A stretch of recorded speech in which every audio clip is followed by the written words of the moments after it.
Welcome to the Medical Receptionist Network podcast show. I am your host, Shivhon Adkins.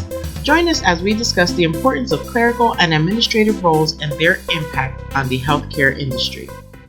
Okay, hello. I am your host, Shivhon Adkins. Welcome to episode 26 of the Medical Receptionist Network podcast show. Today we are with Nimsi Dominguez of Community Hope in Texas. She is a medical receptionist, and we have a bunch of questions for her today. So hopefully we can get some insight to what she does and how she helps out her community there in Texas. So hi, Nimsi, nice to meet you. Hi, nice to meet you. Okay, so can you just give us an idea of how long you've been working in healthcare? I'm gonna go to 6 years in August. Oh, very Yes. nice. So have you worked in any other industries before this? No. Oh, really? So what interested you in becoming a medical receptionist? I don't know. It really grabbed my attention, and I started. I gave it a try when they told me about the employment, and I actually love it. Like I like what I do. Okay. So I guess that's why I've been here almost for about 6 years because Oh, wow. it's really nice to interact with people. Okay, very good. So you got on the job training, or did you go to some kind of program or school before you started? No, I didn't. I didn't go to any. I've been trying to do an online to get like something, a certificate or a degree in it to have like more experience in it. Okay. Okay. But so they trained you pretty well. You've been there for 6 years, so that's good. Mm-hmm. Yes, I'm sure you learned a lot during that time. yes.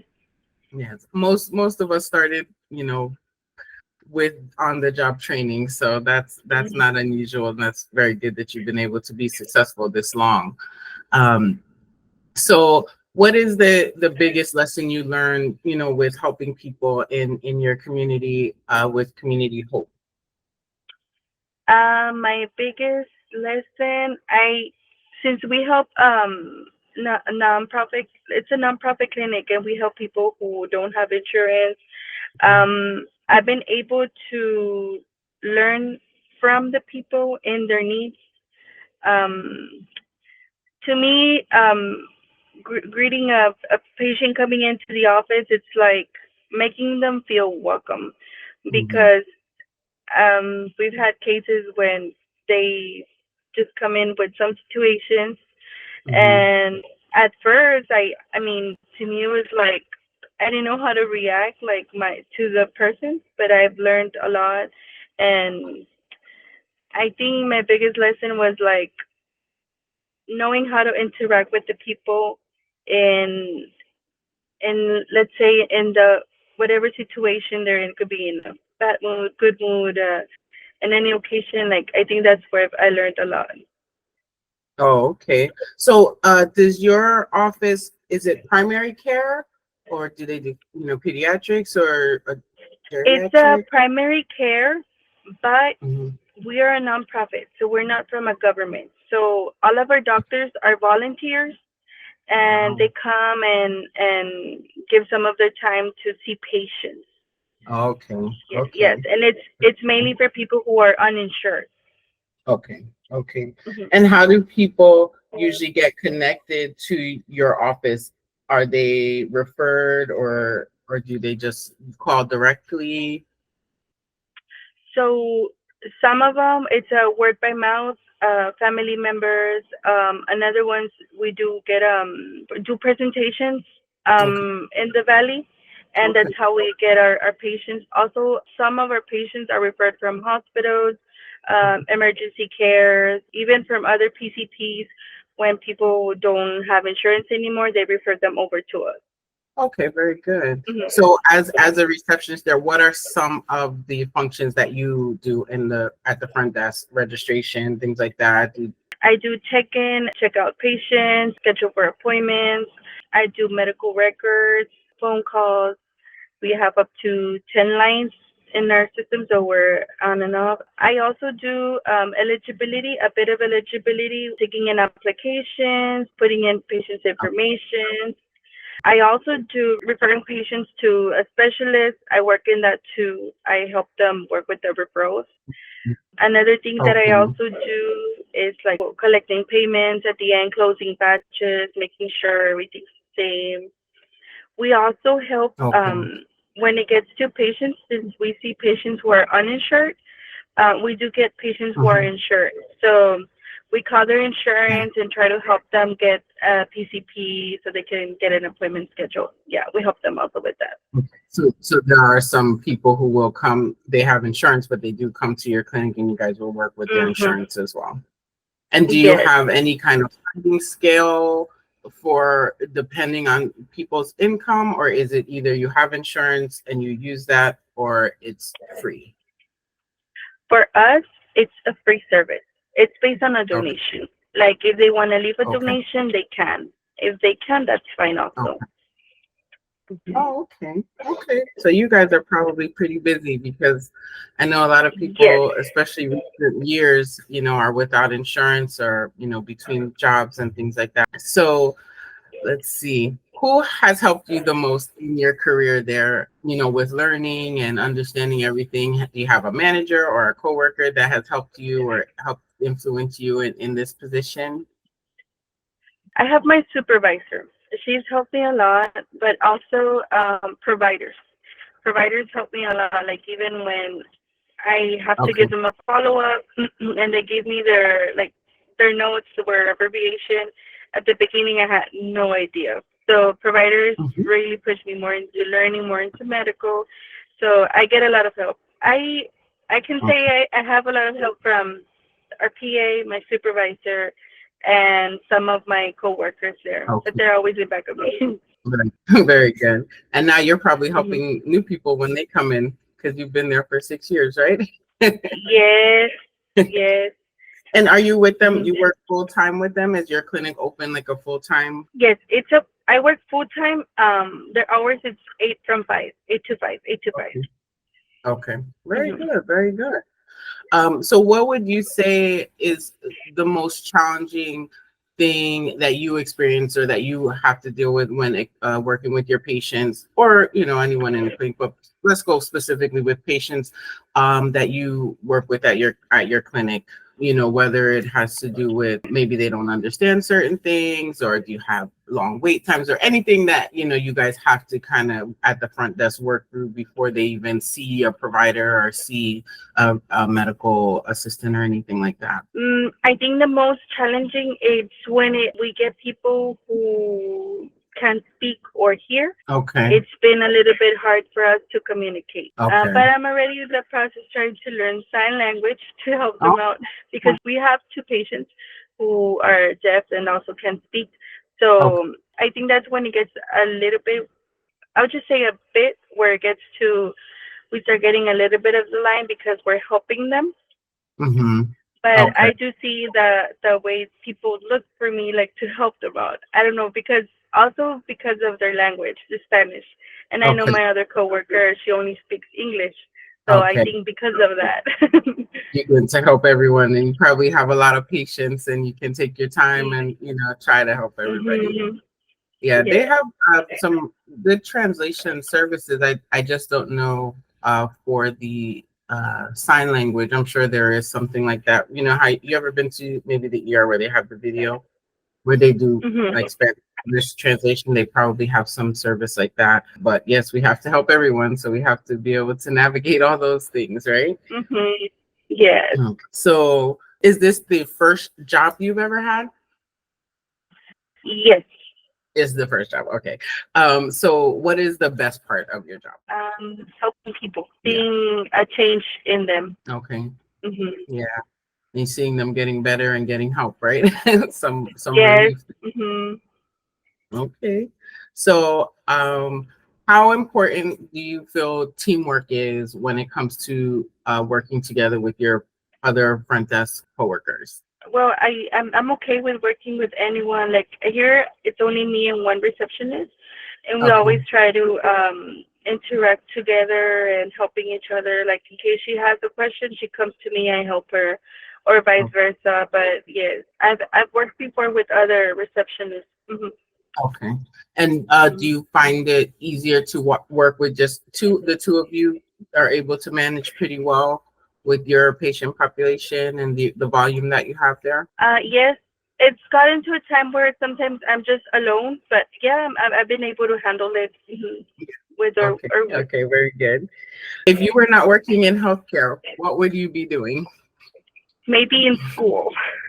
Okay, okay. In, What would you want to go to school for? administrative. Okay, okay, very good. You'll do that one day. Yes, You're I on your would. way. Yes. So, generally as a receptionist, sometimes the responsibilities can change from day to day, right? So some days you might just have very kind of easygoing situations, and then other days are more difficult.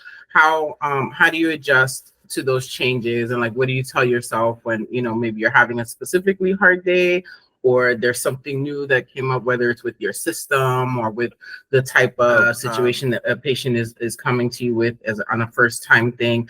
How do you kind of navigate those changes and work through that for yourself at work? In our office, we serve medical and counseling services. So when it gets to those days, because I've had the days where maybe like something happened, and like a bad day at work, I usually go to one of my coworkers who is a counselor, and she always Okay. makes me do the breathing in, breathe out exercise, and they're like, okay, let's go back to work.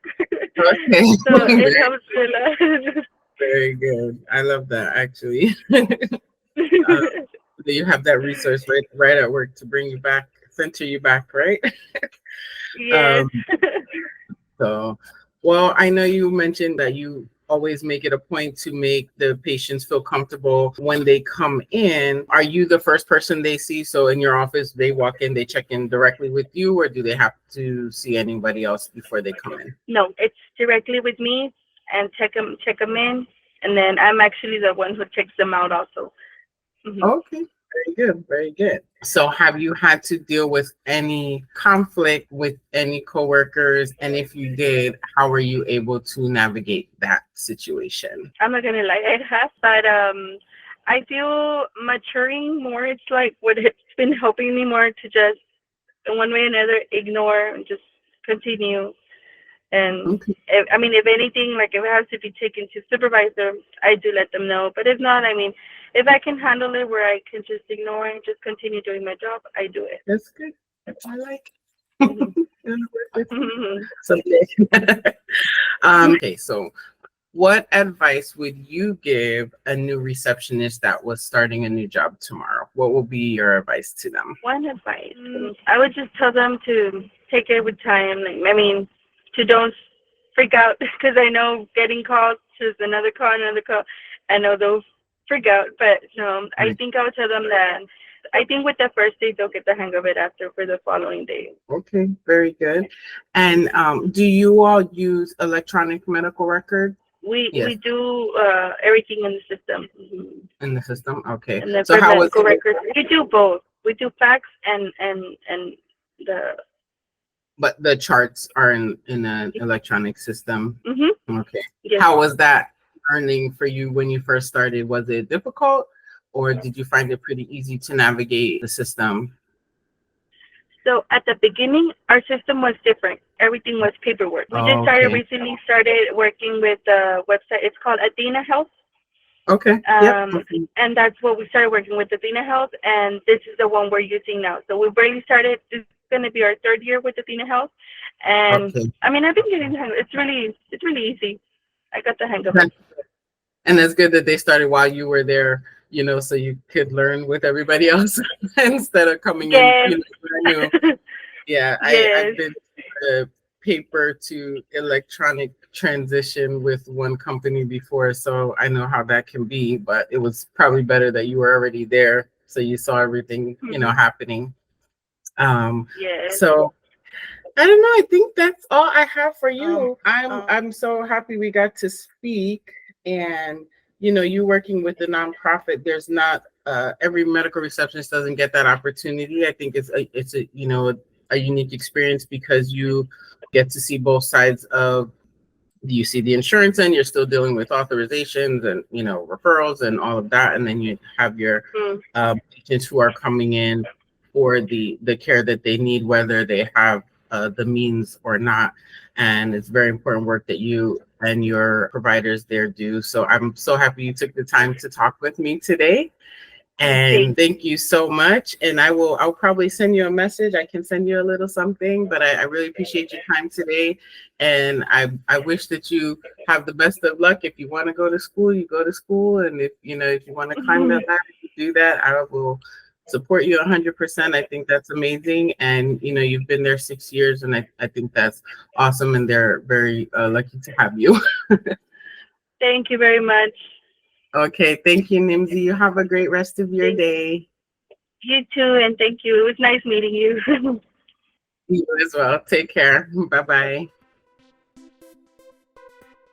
We had a great conversation today with Nimsi Dominguez of Community Hope in Texas. It was great to hear about her experience working for 6 years in the healthcare industry. To close our show today, I just want to remind you to check out some of our affiliates. Pro Trainings offers basic life support and CPR training, among many other useful healthcare related trainings. If you need a new journal or planner, you can also check out the Law of Attraction Planner and Best Self Journal. Links are located right on the Medical Receptionist Network.com website. Last but not least, if you wear glasses like I do, you can also visit Zlul through the link located on medicalreceptionistnetwork.com and check out all of the cool frames and transition lens options. I appreciate your support and thank you for listening to the Medical Receptionist Network podcast, episode 26. We'll be back soon. Thank you.